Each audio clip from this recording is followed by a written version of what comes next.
Tuh. Assalamualaikum warahmatullahi wabarakatuh. Waalaikumsalam warahmatullahi wabarakatuh. Bapak Ibu sekalian, alhamdulillah kita telah mendengarkan tadi pembacaan ayat suci Al-Qur'an surat Ad-Duha yang telah disampaikan oleh Bunda kita Ibu Saripah. Mudah-mudahan Allah memberikan pahala yang besar kepada Bunda tentunya, begitu juga kepada kita yang mendengarkannya. Dan sekaligus kita berharap dengan pembacaan tadi Allah membukakan pintu hati kita dalam rangka menerima kajian-kajian dari Ustadz kita pada pagi hari ini. Kemudian dengan demikian Allah membuat kita, menjadikan kita semakin dekat kepadanya. Untuk itu kita berharap pada akhir hayat kita nanti kita menjadi orang yang husnul khawatimah. Baik Bapak Ibu sekalian, tidak berpanjang komentar, kita langsung saja panggil Ustadz kita untuk menyampaikan kajian tentang Ad-Duha ini. Oke, selamat pagi Ustadz. Selamat pagi para Bles. Oke, insya Allah kita sudah siap Ustadz untuk mendengarkan kajian Ustadz. Semoga Ustadz selalu sehat walafiat. Amin, amin. Begitu juga semua para peserta di sini ya. Amin, Ustadz. Oke, untuk itu waktu sepenuhnya kami serahkan kepada Ustadz. Silakan Ustadz. Syukran para Bles. Bismillahirrahmanirrahim. Assalamualaikum warahmatullahi wabarakatuh. Waalaikumsalam warahmatullahi wabarakatuh. Alhamdulillahirabbil alamin. Wassalatu wassalamu ala asyrafil anbiya'i wa mursalin wa ala alihi wa sahbihi ajma'in amma ba'du. Qala Allah Ta'ala fil Qur'anil Karim, a'udzu billahi minasyaitonir rajim. Bismillahirrahmanirrahim. Wa laqad yassarnal Qur'ana lizikri fahal min mudzakir. Qala Nabi sallallahu alaihi wasallam, khairukum man ta'allama al-Qur'an wa 'allamahu. Abul Azim wa sadaqan Nabiyul Karim wa nahnu ala zalika minasyairin wa syakirin walhamdulillahirabbil alamin. Pertama-tama marilah kita selalu bersyukur pada Allah Subhanahu wa taala atas segala limpahan rahmat dan karunia kepada kita semuanya sehingga kita dapat hadir bersama-sama di tempat yang penuh berkah ini. Selawat dan salam tidak lupa kita sampaikan kepada junjungan kita Nabi besar Muhammad sallallahu alaihi wasallam. Baik Bapak Ibu sekalian, pada kesempatan yang berbahagia ini kita sampai kepada surat Ad-Duha. Bismillahirrahmanirrahim. Wad-duha wal laili jasaja ma wadda'aka rabbuka wa ma qala. Yang pertama wad-duha. Nah, di sini wa itu adalah wajar ya. Wa yang mengkasrahkan huruf duha. Berarti wa di sini berarti demi. Nah, kenapa tidak wadduhi? Karena ada huruf sia di belakangnya. Jadi wadduha, demi waktu duha. Kalau akar katanya itu dahia, dahia itu artinya menyinari, matahari menyinari. Jadi wadduha demi waktu matahari bersinar. Nah, terjemahannya macam-macam, ada demi matahari naik sepenggalahan, matahari bersinar pagi hari dan sebagainya. Tapi Allah bersumpah wadduha, demi waktu duha. Nah, kenapa Allah bersumpah sampai demi waktu duha? Biasanya kalau bersumpah, pasti di balik itu banyak kejadian-kejadian, banyak hikmahnya. Tadi saya memikir beberapa hal saja. Pada saat waktu duha itu, pada saat matahari mulai naik, maka banyak saya mendengar ada vitamin D, ultraviolet ya, yang kalau kita berjemur situ bagus sekali. Sinar matahari pagi itu apabila kita nikmati, kita menyinari tubuh kita, maka di situ ada vitamin D, yaitu ultraviolet ya. Itu bersatu, yang itu bermanfaat bagi tubuh kita. Kemudian dari segi transportasi, betapa pada saat itu habis bangun tidur, dunia menggeliat semuanya. Transportasi jalan semuanya. Aktivitas mulai hidup dan berkembang. Nah, jadi banyak kegiatan. Nah, mulai di segi tumbuhan itu terjadi fotosintesis di mana tumbuh-tumbuhan mengeluarkan oksigen dan mengambil CO2 dan sebagainya. Banyak aktivitas lain yang pada saat waktu duha itu sangat produktif sekali. Jadi Allah bersumpah wadduha, demi waktu duha. Artinya apa? Pada saat duha itu kita harus beraktivitas. Wadduha ya, demi waktu duha. Kemudian ayat berikutnya itu berseberangan. Walaili idza saja. Dan ketika malam, demi malam idza saja. Ketika sunyi senyap. Tadi wa idza wadduha banyak aktivitas, walaili idza saja. Dan ketika malam, demi malam ketika dia sunyi senyap. Ada pagi, ada siang, ada malam. Ada kiri, ada kanan. Kita dihadapkan lagi pada dua kondisi. Nah, waktu perubahan siang dan malam, di ayat lain kan perubahan siang dan malam itu adalah sebuah tanda-tanda Allah. Dan bagi kita adalah untuk mempertebal iman kita. Kemudian perubahan siang dan malam juga bisa menentukan waktu. Perubahan siang malam, malam siang itu menentukan waktu. Sekarang tanggal 1, besok tanggal 2, besok tanggal 3. Coba Bapak bayangkan, andai kata siang melulu, terus siang. Waktu duha terus, atau sebaliknya waktu malam terus. Bapak lihat kutub ya, kutub itu saya pernah dengar satu berita, kalau malam saja terus tanpa ada siangnya, atau siang terus tanpa ada malamnya, maka tidak akan ada kehidupan.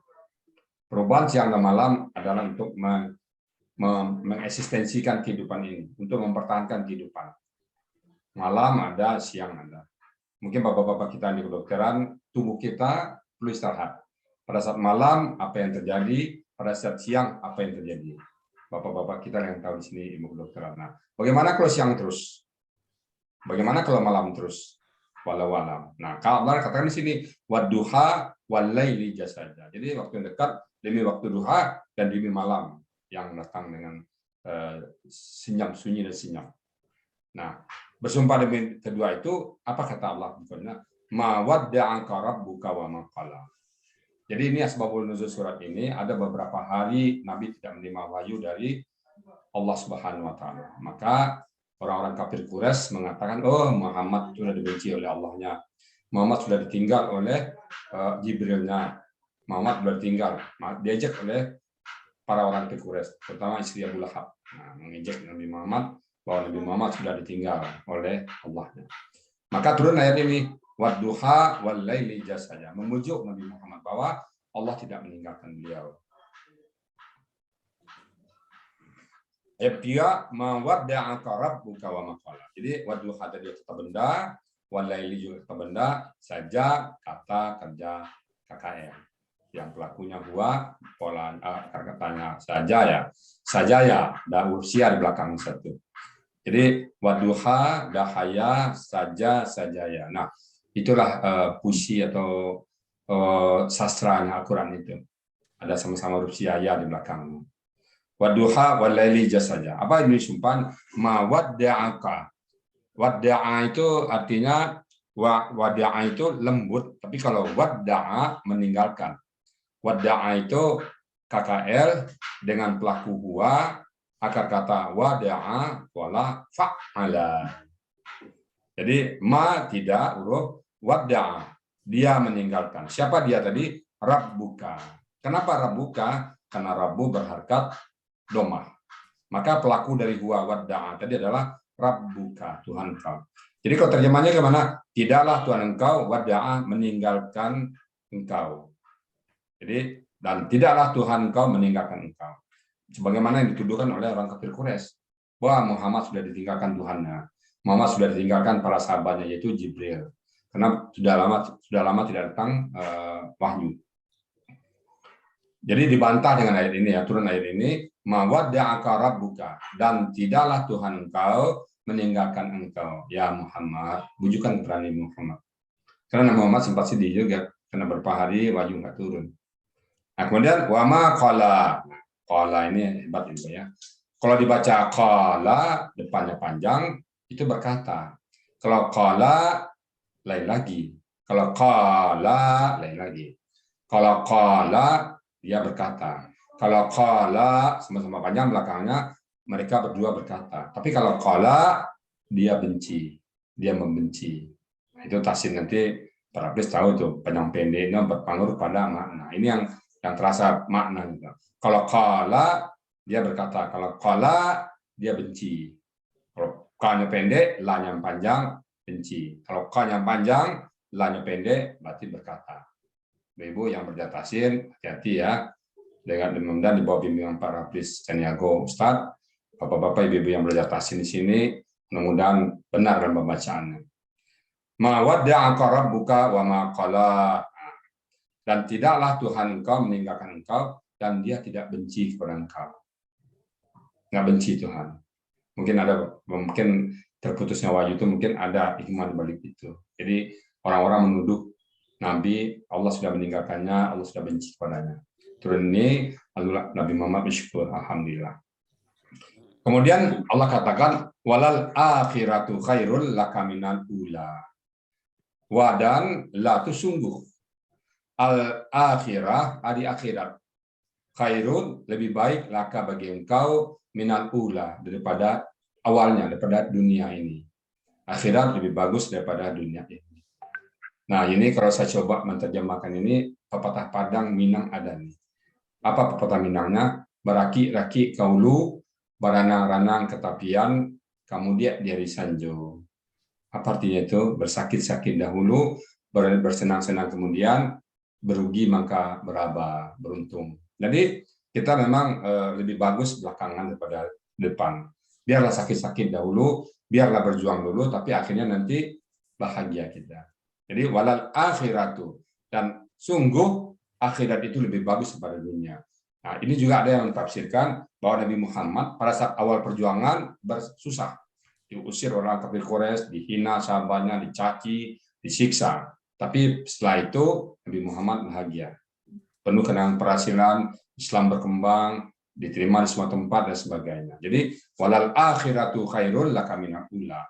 Dan sungguh akhirat itu lebih bagus daripada permulaan. Akhirat itu lebih bagus daripada permulaan. Akhirat lebih bagus pada dunia. Walal akhiratu khairul laka minal ula. Wa huruf, la huruf, al akhirat kata benda, khairun kata benda, la huruf kata ganti, min huruf, al aula kata benda. Ya, enak sekali kita menerjemahkannya. Kemudian walasaufa yu'tika rabbuka fatarda. La wa sungguh, wa dan la sungguh, saufa akan, dan sungguh akan yu'tika itu apa? Akan yu'tika, yu'ti itu kakek sade, akar apa pelakunya siapa? Huwa. Akar katanya apa? Ata itu ada usia di belakang itu ataya. Polanya apa? Pola af'ala. Kenapa af'ala? Ada yu, doma sukun kasrah. Masukkan kasrah paket untuk pola af'ala. Jadi a'ta. Jadi di kamus kata a'ta. A'ta itu artinya memberikan. Jadi kalau kita terjemahkan walasaufa yu'tika rabbuka fatarda.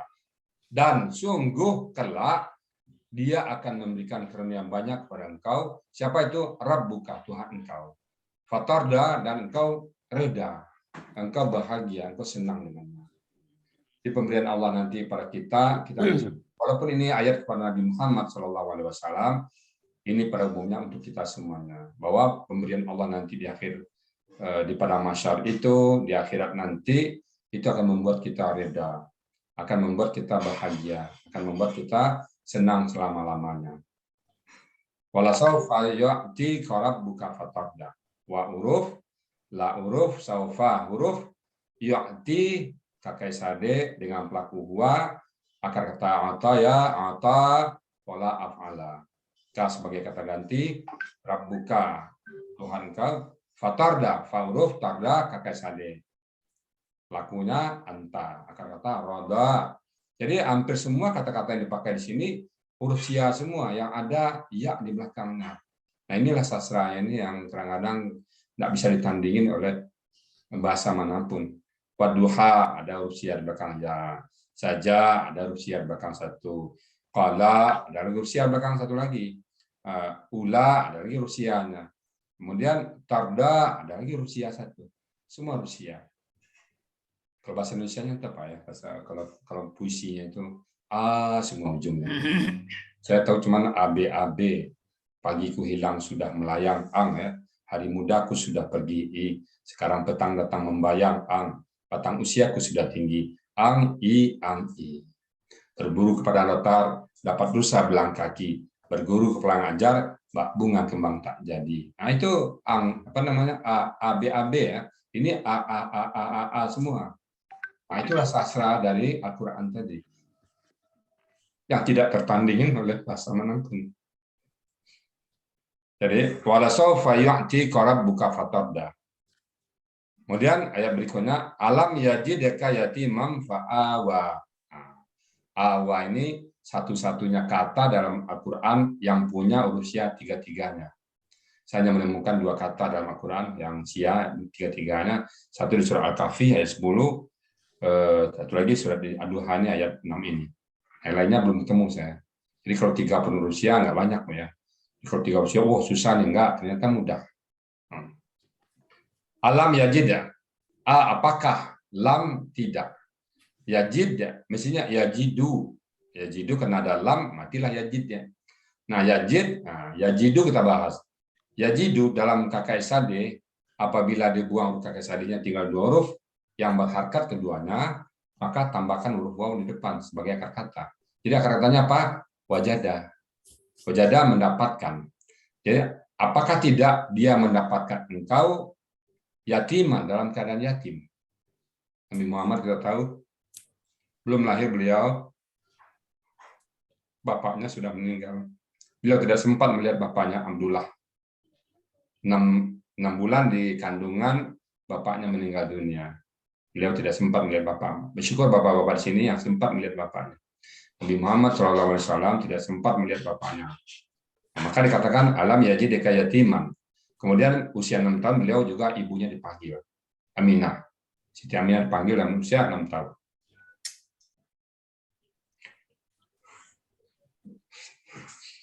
Alam yajidka yatiman.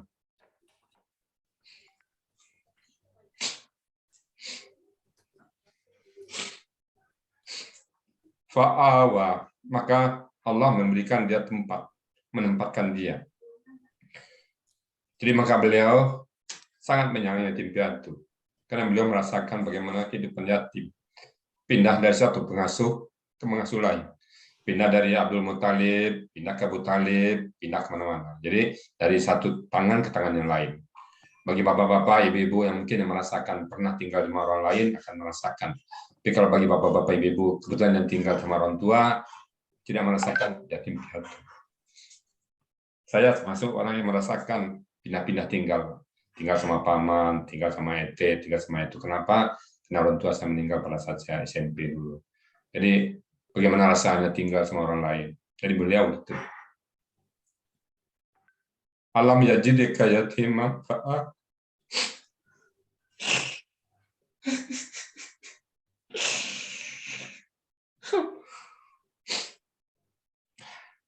Astagfirullah. Baik, Bapak sekalian, sampai sini aja kita bahas. Alam yajidka yatimam fa'a. Bukankah Allah mendapatkan engkau dalam keadaan yatim, fa'awa, maka dia memberikan tempat berangkau, memberikan perumahan, memberikan harta, dan sebagainya. Maka nanti di penghujung, fama bini'mati rabbika fahaddis. Maka ingatlah nikmat Allah itu dan ceritakan kepada orang lain tentang nikmat Allah tersebut. Ini aja yang dapat saya sampaikan kepada Bapak Ibu sekalian. Semoga bermanfaat bagi kita semuanya. Dan saya maaf kepada Bapak Ibu sekalian. Kalau ada hal-hal yang dan saya kembalikan kepada Pak Rablis. Silakan Pak Rablis. Oke, terima kasih Ustadz. Bapak Ibu sekalian, itu tadi uraian singkat daripada Ustadz kita yang kita pada hari ini cuma sampai pada ayat 6. Kalau kita melihat daripada uraian Ustadz luar biasa, walaupun pendek ayatnya, tapi hikmahnya luar biasa. Saya yakin Bapak Ibu sekalian pasti ada yang tidak puas. Tentu ada yang akan bertanya. Silakan nanti bertanya, terutama tentang gramatikalnya atau juga barangkali kandungannya.